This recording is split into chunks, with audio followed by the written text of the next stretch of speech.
नमस्कार मित्रों, फिर से आपका स्वागत है मेरे YouTube चैनल समराइज्ड में।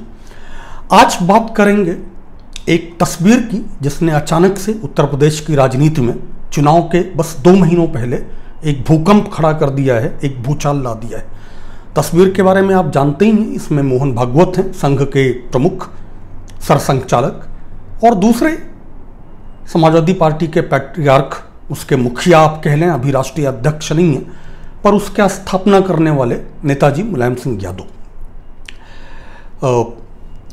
ये तस्वीर जब से आई है तब से मीडिया में बहुत सारे स्पेकुलेशंस हैं। आप देखें, कोई भी न्यूज़ चैनल हो, कोई भी मीडिया हाउस हो, सब एक ही तस्वीर पे बात कर रहे हैं क्योंकि इस तस्वीर की टाइमिंग बहुत दिलचस्प है। ये तस्वीर उस वक्त आई है जब योगी आदित्यनाथ का पूरा चुनाव प्रचार इस बात पर केंद्रित है कि मुलायम सिंह यादव ने अपने मुख्यमंत्री होने के दौरान कार सेवकों पर गोली चलवाई थी, जिसमें बहुत कार सेवकों की जान गई थी, जिन्हें संघ परिवार राम मंदिर आंदोलन का शहीद मानता है। योगी आदित्यनाथ का पूरा चुनाव विकास तक बहुत मुश्किल से पहुंचता है। अब्बा जान, सारी नौकरियां अब्बा जान को मिल जाती थीं, शमशान, कब्रिस्तान, इसी में अटका हुआ है। ऐसे में एक ऐसी तस्वीर का आना जिसमें ये दो दिखने में एकदम विरोधी धड़ों के लोग इतने आराम से बैठे हों, इतना गर्म माहौल हो, गर्मजोशी का माहौल हो, तो सवाल तो उठते ही। आप देखें कि उस तस्वीर में बहुत सारे लोग हैं, लेकिन जो सबसे जो प्राइड ऑफ प्लेस है, जो एक सोफा है जिस पर सिर्फ 2 लोग बैठे हैं, उसमें से एक मोहन भागवत जी हैं और एक मुलायम सिंह यादव जी हैं। तस्वीर जारी भी किसने की है वो भी एक महत्वपूर्ण बात है। अर्जुन राम मेघवाल जी ने, देश के केंद्रीय मंत्री हैं, मोदी कैबिनेट में शामिल। तो ऐसे में सवाल तो उठेंगे, लेकिन मैं आपसे ये कहना चाहता हूं कि बात बस इस तस्वीर की नहीं। इस तस्वीर में बहुत कुछ छुपा है जो भारतीय राजनीति का एक अस्थायी सच, और जिस सच के बारे में बहुत कम बात होती है कि भारतीय राजनीति हमेशा 2 धड़ों में विभाजित रही है, जिसका एक हिस्सा बहुत आदर्शवादी रहा है और एक दूसरा हिस्सा जो लगातार केवल और केवल अवसरवादी रहा है। आगे बढ़ने के पहले अगर आपने चैनल को अब तक सब्सक्राइब ना किया हो तो कृपया कर लें, वीडियोस को अपने मित्र समूहों में साझा करें, यूट्यूब पे लाइक भी करें। तो मैं बात कर रहा था सिद्धांतों की राजनीति बनाम अवसरवाद की, जिसमें भाजपा और अखिलेश यादव के पहले वाली नेताजी की समाजवादी पार्टी एक बराबर, ध्यान दीजिएगा मैं क्या कह रहा हूं, कि नेताजी वाली जो समाजवादी पार्टी थी उसके नाम में समाजवाद चाहे जो हो, उसमें असल में समाजवाद नहीं था। अखिलेश यादव ने बहुत कुछ ऐसा दिखाया जिससे अभी भी बहुत युवा हैं, और उनका शासन भी हम लोगों ने देखा है। उस शासन में कुछ दिक्कतें थीं, वो दिक्कतें क्यों थी वो भी हम जानते हैं। जो रेमनेंट्स थे, जो पुरानी समाजवादी पार्टी के बचे कुछ हिस्से थे, उनकी वजह से जो तमाम दिक्कतें थीं वो हम सब जानते हैं। लेकिन फिर भी अखिलेश यादव की समाजवादी पार्टी बहुत निर्णायक रूप से मुलायम सिंह यादव की समाजवादी पार्टी से अलग थी। उसके पीछे कुछ अपने कारण भी हैं। सबसे बड़ा तो ये कि मुलायम सिंह यादव हों, लालू यादव जी हों, शरद यादव जी हों, उस स्तर पर नीतीश कुमार भी एक दौर में, रामविलास पासवान जी, ये लोग जब राजनीति में आए तब भारतीय राजनीति पे जो कब्जा था वो चंद हमेशा से संपन्न रही सवर्ण जातियों का कब्जा था। इन्हें एक नई वोकाबुलरी देनी थी राजनीति को, एक नया ग्रामर देना था, सत्ता की हनक से लड़ना था। हमेशा से दबाए कुचले गए अपने लोगों को, बसपा का मैं नाम भूल गया था, माफी चाहता हूं क्योंकि ओबीसी राजनीति पर ही ध्यान केंद्रित हो गया। बसपा का जो उभार आप देखें, उस दौर से जहां दलितों को गांव में वोट नहीं दिया देने जाता था कि तुम्हारा वोट पड़ गया, से लेकर के यहां तक आना कि अब आप सिर्फ वोट दे ही नहीं रहे हैं, अब आप शानदार तरीके से वोट दे रहे हैं, ढपली बजाते आ रहे हैं। और इस राजनीति ने, दलित बहुजन राजनीति के उभार ने एक लंबे समय तक भारत की राजनीति को प्रभावित रखा। भाजपा का एजेंडा है इस राजनीति में सेंध लगाना। आप हिंदुत्व की राजनीति तब तक नहीं कर सकते हैं जब तक दलित और बहुजन अपने हकों के लिए, अपने हुकूक के लिए, अपने अधिकारों के लिए लड़ते रहें।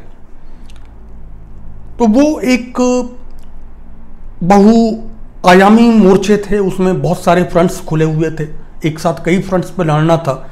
खास तौर पे इन पार्टियों को जो किसी किसी खास जाति आधारित पार्टी के दम पर उभर उठी थी, उनकी राजनीति तब जाति की नहीं थी। इन दोनों बातों में फर्क समझिएगा कि कोई पार्टी अगर उसका बेस यादव कम्युनिटी है तो वो चुनाव नहीं जीत, अगर सिर्फ उसका बेस यादव कम्युनिटी है और वो सिर्फ यादव कम्युनिटी की राजनीति कर रही है तो वो चुनाव नहीं जीत सकती, वो कभी चुनाव नहीं जीत सकती। उसको अगर चुनाव जीतना है तो ऐसे सामाजिक समीकरण खड़े करने पड़ेंगे। मुस्लिम यादव अलायंस माई हम जानते हैं, गुजरात में खाम सबसे पुराने जाति समीकरणों में से गिना जाता है जो कांग्रेस का था, KHAM, क्षत्रिय हरिजन आदिवासी मुस्लिम। तो अगर आप इस तरह से देखेंगे तो भारतीय राजनीति में इस तरह के जो सामुदायिक समीकरण हैं वो बनाए जाते रहे, बिगड़ते जाते रहे, और उसमें एक अवसरवादिता की भी राजनीति की जरूरत थी। तो मैं सबसे पहले यहां से शुरू करूं कि ऐसा नहीं है कि उस अवसरवादिता की राजनीति की जरूरत नहीं थी।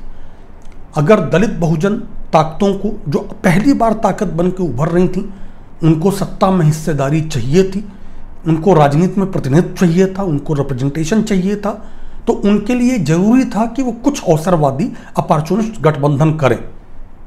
और अगर आप दुनिया में कभी भी पॉलिटिकल डिस्कोर्स पढ़ेंगे तो मार्क्सवादियों से लेकर के फासीवादियों तक अपॉर्चुनिस्टिक अलायंसेस में ऐसा कोई भी एक धड़ा नहीं है राजनीति का जिसने अपॉर्चुनिस्टिक अलायंसेस ना की हो। चांग काई शेक और माओ त्से-तुंग एक साथ मिलकर लड़े थे वर्ल्ड वॉर में, उन्होंने बहुत सारे टैक्टिकल अलायंसेस किए थे। और ये दुनिया भर का इतिहास आप देखिए, जो कॉन्फेडरेशन वार है अमेरिका का, आपको देखिए, अमेरिका की आज़ादी की लड़ाई की अपनी हिस्ट्री देखिए, आपको मिलेगा कि इस तरह के तमाम सारे अपॉर्चुनिस्टिक अलायंसेस होते हैं, वो करने ही पड़ते हैं, आप उनके बिना कुछ कर नहीं सकते। लेकिन फिर राजनीति एक ऐसी जगह पहुंचती है जहां पे इन अपॉर्चुनिस्टिक अलायंसेस की जगह खत्म हो जाती है, जहां पे आप समाज को इस स्तर पर बांट चुके होते हैं जहां से मैंने शुरू किया था। ये वीडियो मैं कई हिस्सों में करूंगा क्योंकि यूपी की राजनीति के लिए बहुत जरूरी वीडियो भी है उस स्तर पे विश्लेषण। तो एक दौर था जब यही समाजवादी पार्टी जनता दल के अवतार में सत्ता में थी। मुलायम सिंह यादव जी खुद मंत्री थे, केंद्रीय मंत्री थे वीपी सिंह की सरकार में, और एक तरफ भाजपा और दूसरी तरफ वामपंथ दोनों बाहर से समर्थन दे रहे थे। तो राजनीति का एक मोड़, एक बहुत निर्णायक मोड़ भारतीय राजनीति में वो भी रहा है जो गैर कांग्रेसवाद की राजनीति का चरम था, जिसके बाद ये राजनीति बदलना शुरू हुई। उसके बाद का दूसरा मोड़ था जब इस अपॉर्चुनिस्टिक अलायंस का फायदा उठा के, इसका फायदा सिर्फ भाजपा को हुआ, नुकसान बाकी सबका हुआ। कांग्रेस के खिलाफ हम तमाम लोग कह रहे थे कि इस तरह के अलायंसेस नहीं होने चाहिए। मैं बहुत छोटा था, मैं नहीं कह रहा था, मैं बाद में ये बात हमेशा कहता रहूं, लेकिन बहुत सारे लोग थे जो कह रहे थे कि अगर आप भाजपा को देश की मुख्य धारा में आने देंगे, आरएसएस को मुख्य धारा में आने देंगे, तो बाकी सबका तो बहुत नुकसान होगा, फायदा सिर्फ इन्हें होगा। वैसे भी समाजवादियों की भाजपा को मुख्य धारा में लाने में एक लंबी भूमिका है, पालकी ढो के लाए हैं ये लोग। रथ यात्री चाहे आडवाणी हो, इनके रथ में जो घोड़े जुते थे वो लोहिया से शुरू हो जाते हैं, जिन्होंने नेहरू से अपनी खुन्नस में, नेहरू को हराने के लिए गैर कांग्रेसवाद के नारे के नाम पे श्यामा प्रसाद मुखर्जी का चुनाव प्रचार किया था 1957 के इलेक्शन में, 1952 के ही, सॉरी, दीनदयाल उपाध्याय का चुनाव प्रचार किया था, श्यामा प्रसाद का नहीं, दीनदयाल उपाध्याय का प्रचार किया था 1957 के इलेक्शन में। जेपी नारायण ने कहा था कि अगर जयप्रकाश नारायण लोकनायक बोलते हैं, क्यों बोलते हैं मुझे आज तक समझ में नहीं आया, जिनकी वजह से इमरजेंसी का हम दोष चाहे जितना दे दें इंदिरा गांधी पे, लेकिन इमरजेंसी में लगाने में, आपातकाल इस देश में लाने में जयप्रकाश नारायण की भूमिका एक रत्ती कम नहीं। आप सैन्य विद्रोह का आह्वान कर रहे हैं। दुनिया का कौन सा लोकतंत्र सैन्य विद्रोह की इजाजत आपको दे सकता है, फिर आप संपूर्ण क्रांति कर रहे हैं। देश का संविधान बाबा साहब अंबेडकर ने भी बनाया है। देश के संविधान, इस देश का संविधान वह संविधान है जो उस समय पॉसिबल मैक्सिमम कॉमन मिनिमम जो ग्राउंड था वो इकट्ठा किया गया था। आप उसको चुनौती दे रहे हैं और फिर आप क्या कह रहे हैं कि आप बोल रहे हैं कि आपके आंदोलन का मसल पावर आरएसएस। आप बोल रहे हैं कि अगर संघ फांसीवादी है तो मैं भी फांसीवादी हूं। तो इस समाजवादी खेमे में हमेशा से संघ के लिए जो एक सॉफ्ट कॉर्नर रहा है वो फिर हमने देखा। लेकिन जो तमाम विश्लेषक कह रहे थे, जिससे मैं सहमत हूं, कि इसका फायदा सिर्फ और सिर्फ भाजपा को होना था। मैंने कहा था कि ये वीडियो मुलायम सिंह यादव जी और नेताजी और मोहन भागवत की एक साथ जो तस्वीर है, इसके जो निहितार्थ हैं उस पर मैं 3-4 हिस्से में करूंगा, क्योंकि 3-4 हिस्से में करना पड़ेगा। समाजवादी पार्टी का इतिहास ऐसे अवसरवादों का इतिहास है जो बाद में धोखे तक के स्तर पे चला गया।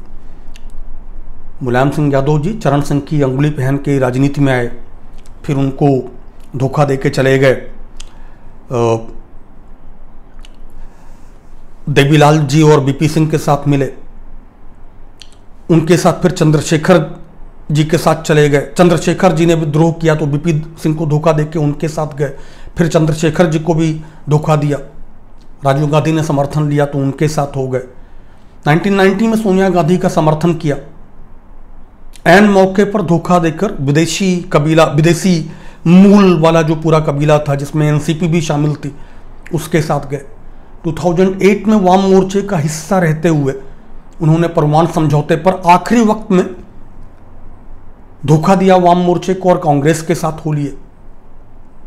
इसके ठीक बाद पीपुल्स फ्रंट का हिस्सा रहते हुए राष्ट्रपति चुनाव में पहले बहुत कुछ कहते रहे, फिर कैप्टन लक्ष्मी सहगल को ठग के अबुल कलाम के साथ निकल लिए। राष्ट्रपति के लिए अगले चुनाव में पहले प्रणब मुखर्जी के विरोध में रहे, ममता बनर्जी के साथ साझा प्रेस कॉन्फ्रेंस की। एपीजे अबुल कलाम, मनमोहन सिंह या सोमनाथ चटर्जी में से किसी को प्रत्याशी बनाने का प्रस्ताव नेताजी ने ही रखा था, ये और किसी का प्रस्ताव नहीं था। लेकिन प्रेस कॉन्फ्रेंस के बाद सोनिया गांधी जी से मिले और फिर पलट गए, प्रणब मुखर्जी का समर्थन कर दिया। 2015 में बिहार चुनाव में भाजपा को रोकने के लिए राजद, जदयू, कांग्रेस के साथ महागठबंधन बनाया और उसके नेता बने, फिर उसके बाद पलटी मार गए। नेताजी ने एक गलती की, मैंने आपको पहले ही कहा था कि दलित बहुजन राजनीति को, उत्पीड़ित अस्मिताओं की राजनीति को शुरुआत में अवसरवादी राजनीति करनी पड़ती है अगर उनको सत्ता हासिल करनी है तो, क्योंकि बिना सत्ता हासिल किए आप देश की राजनीति में एक और देश की पॉलिटी में, देश के जीवन में आप एक लंबा चलने वाला परिवर्तन नहीं ला सकते। लेकिन वो अवसरवादी गठबंधन आप 2-3 बार ही कर सकते हैं, वो अपॉर्चुनिस्टिक टेंडेंसीज आप 2-3 बार ही दिखा सकते हैं। और जब मैंने कहा था कि अखिलेश जी की जो पार्टी है उसमें मुझे फिर भी एक बहुत डेफिनेट किस्म का दिखता है। नेताजी को ये समझना चाहिए था, धरती पुत्र हैं वो, उन्होंने एक पूरी पार्टी अकेले अपने दम पे खड़ी की है कि 1980 का भारत और 2000 का भारत एक भारत नहीं था। 2000 के भारत में संघ के जो विषबैल है, जो पॉइजनस क्लाइंबर्स हैं संघ के, वो देश के हर अंग में घुस चुके हैं। अब की जो लड़ाई है वो सिद्धांतों की लड़ाई है, वो हिंदुत्व, जो राहुल गांधी ने बिल्कुल ठीक कहा, हिंदुत्व मेजॉरिटेरियनिज्म के खिलाफ अगर आप उसको बहुत आसान भाषा में कह लें तो गंगा जमनी तहजीब की लड़ाई है, जिस तहजीब का हम दम भर दे रहे हैं। बहुत लोग तर्क दे रहे हैं कि शादी ब्याह में लोग मिल जाते हैं, शादी ब्याह में लोग मिल जाते हैं, जब आजम खान जी बीमार थे और जेल में रहे इतने लंबे समय तक, तब क्यों नहीं मिल गए? वो तो आपके सबसे बड़े समर्थक थे, आपका दाहिना हाथ रहे, अभी भी हैं। तो अगर हम इन तमाम चीज़ों पे देखेंगे, 2017 में जब कू किया अखिलेश यादव ने, जब तख्ता पलट किया, तो मुझे बड़ा सुकून हुआ। और उसके बाद हम जैसे तमाम लोगों को जो बाहर से देख रहे थे, जिस तरह से उन्होंने अपराधियों को सपा से बाहर किया, किसी अपराधी को सपा में नहीं घुसने दिया, वो एक बहुत जरूरी जगह थी, वो भी एक बहुत गंभीर बात थी। और इसीलिए मुझे अखिलेश यादव से बहुत उम्मीदें थी और उनका जो राज्य है, उनका जो गवर्नेंस है, उनका जो प्रशासन है वो शानदार रहा। समाजवादी पार्टी के रेमनेंट्स को छोड़ दें, जो उनके बचे खुचे रेमनेंट्स थे, अगर हम उनको छोड़ दें तो बहुत शानदार प्रशासन रहा। प्रदेश ने बहुत तेज विकास देखा। अब आए इस मुलाकात पर कि फिर ऐसे में अचानक से मुलायम जी को अगर आप आमने सामने पड़ गए थे, नमस्कार करके निकल लेते।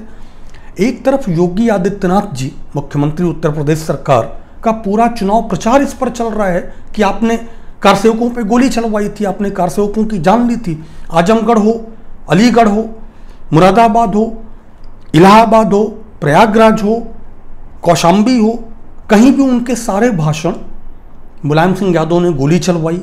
आप कारसेवकों की हत्या करने वालों को चुनेंगे कि राम मंदिर वालों को? ये लोग अब्बा जान सारा खाना खा जाते थे, नौकरी सब अब्बा जान ले जाते थे, जिन्ना। जब भाजपा की पूरी राजनीति इन्हीं 5 मुद्दों पे, इन्हीं 5 नहीं, दरअसल सिर्फ एक मुद्दे पे, सांप्रदायिकता के मुद्दे पे, ध्रुवीकरण के मुद्दे पे, अल्पसंख्यकों के खिलाफ हिंदू ध्रुवीकरण के मुद्दे पे घूम रही हो, ऐसे में आपका अगर मोहन भागवत से आमना सामना हो भी गया था तो साथ बैठ के लंबी तस्वीरें खिंचवाना, क्या संदेश देना चाह रहे हैं नेताजी मुझे नहीं पता, लेकिन जो संदेश गया है वो भयावह गया है और एक दूसरे स्तर पे अच्छा भी हुआ है। उस पर अगले वीडियो में आता हूं। नेताजी की बात के बाद अब आरएसएस की बात। मोहन भागवत जी क्या सोच रहे थे? प्रधानमंत्री से लेकर के मुख्यमंत्री उत्तर प्रदेश सरकार तक का पूरा चुनाव प्रचार इन्हीं मुद्दों पे चल रहा है। प्रधानमंत्री जी इस बार थोड़ा संभाले हुए हैं, उनकी सराहना होनी चाहिए इस बात पे। वो लाल टोपी और गुंडागर्दी वगैरह ही बोल रहे हैं, भले ही मंदिर शो से बाकी इशारे वो दे रहे हों, लेकिन उससे ज्यादा वो पिछली बार की तरह कब्रिस्तान चाहिए तो शमशान चाहिए है कि नहीं, अभी तक वहां नहीं गए, शायद उनको उसके असर भी पता होंगे। लेकिन आप मोहन भागवत जी मुलायम सिंह यादव जी के साथ उतना लंबा गर्मजोशी भरा समय कैसे निकाल सकते हैं? तब जब आपके संघ परिवार शासित राज्य का ही एक मुख्यमंत्री, भाजपा शासित राज्य का ही एक मुख्यमंत्री लगातार लोगों को कारसेवकों की शहादत की याद दिला रहा हो, बलिदान की याद दिला रहा हो। क्या यह आपकी कुछ अलग किस्म की श्रद्धांजलि थी कारसेवकों को, जिनको आप लोग हुतात्मा कहते हैं? और यहां पे इस मैसेजिंग का एक तीसरा पहलू आता है और मुझे लगता है कि वो पहलू बहुत दिलचस्प है, वो पहलू बहुत गंभीरता से समझा जाना चाहिए। ये कि योगी आदित्यनाथ जी कभी भी संघ परिवार का हिस्सा नहीं रहे। वो हिंदू महासभा ट्रेडिशन से आते हैं, मानता वैद्यनाथ जी से लेकर के, मेरे ख्याल से अगर मुझे ढंग से याद है तो उन्होंने भी अपना पहला चुनाव हिंदू महासभा से ही लड़ा था। एक लंबे दौर तक हिंदू महासभा अपने सिंबल पे चुनाव लड़ती रही थी। गोरखपुर लोकसभा क्षेत्र और गोरखपुर शहर, 2 विधानसभा, 2 सीट ये हिंदू महासभा की होती थी। भाजपा इसको हमेशा छोड़ती रही थी। लेकिन क्या अब ये संघ को समझ में आने लगा है कि योगी आदित्यनाथ, जो इनका सक्सेशन लाइन है, जिसमें शायद मोदी जी के बाद अमित शाह जी आएंगे, जो हमेशा से आजीवन संघ का कैडर रहे हैं, संघ की सुनते हैं, उसको इंटैक्ट रखना चाहते हैं? क्या ये मैसेजिंग है? क्या योगी आदित्यनाथ जी का अचानक से उल्का पिंड की तरह राइट विंगर धड़े में उभरना? अब तमाम सारे ऐसे राइट विंगर्स में ट्रोल्स देखता हूं जो मोदी जी को ऊपर रखते हैं, योगी जी को। तो क्या उससे संघ परिवार कोई खतरा महसूस कर रहा है, जिसकी वजह से यह तस्वीर मैनेज करके एक इशारा करने की कोशिश की गई है उत्तर प्रदेश में? फिलहाल मैसेजिंग जो भी हो, इरादे जो भी हो, हाँ, फिर से वही कि ये मत कहिएगा कि इत्तेफाक से मिल गया। शादी ब्याह में लोग मिलते ही, शादी ब्याह में लोग मिलते हैं, लेकिन अगर आप जिनको अपने परिवार के कारसेवकों का हत्यारा कहते हैं, मजबूरी ही हो तो उनसे मिल के ऐसे करके निकल जाते हैं, बस दुआ सलाम करके निकल जाते हैं। आप उनके साथ बैठ के लंबा भोज नहीं करते हैं। यही बात दूसरे पक्ष के लिए कि अगर आप किसी एक पक्ष को मानते हैं कि उसने देश की राजनीति में जहर घोल दिया है और आमने सामने पड़ ही गया, शिष्टाचार का तकाजा है, तो आप बस दुआ सलाम करके नमस्कार करके निकल जाते हैं। आप इतनी लंबी गलबहियां नहीं करते। खैर, इरादे जो भी हों, मैसेजिंग जो भी हो, ये दिलचस्प मोड़ है उत्तर प्रदेश में चुनाव के ठीक पहले, और इस पर नज़र रखी जाएगी। फोटो बॉम्बिंग का पुराना इतिहास है भाजपा का। आप याद करें कि मोदी जी आए थे, मुलायम सिंह यादव जी के ही परिवार में लालू यादव जी के बेटी से जब शादी हुई थी, समधी भाई थे दोनों लोग, लालू जी और ये, तब भी बहुत सारी फोटोग्राफ्स हुई थी, बड़ा गर्मजोशी का माहौल था। और उसके बाद लालू यादव जी के साथ भाजपा सरकारों ने क्या किया हमने देखा है। प्रणब मुखर्जी को बुलाया, पिता समान बोलते थे, आरएसएस हेडक्वार्टर पे बुला लिया, चले गए, फोटो खींची, फिर उसके बाद फोटोशॉप कर दी, ध्वज प्रणाम करते हुए दिखा दी। हमें ये भी याद, हमें ये भी पता है। ये फोटो भी आप ध्यान दें कि कैबिनेट मिनिस्टर अर्जुन राम मेघवाल जी ने जारी की है, किसी छोटे मोटे ट्रॉल ने नहीं, ना ही किसी मीडिया वाले ने। और जब आप इस स्तर पे फोटोग्राफ्स जारी होती हैं, जब इस स्तर पे खबरें आती हैं, तो फिर हम इस बात से मुकर नहीं सकते कि बेशक हो सकती है कोई मैसेजिंग हो भी। खैर, बने रहिए आप जो समराइज मेरे यूट्यूब चैनल के साथ, सब्सक्राइब जरूर करिएगा, वीडियोस को लाइक करें और साझा करें अपने समूह में। फिर मिलते हैं इसी बात को और आगे बढ़ाते हुए। Bye bye, see you all.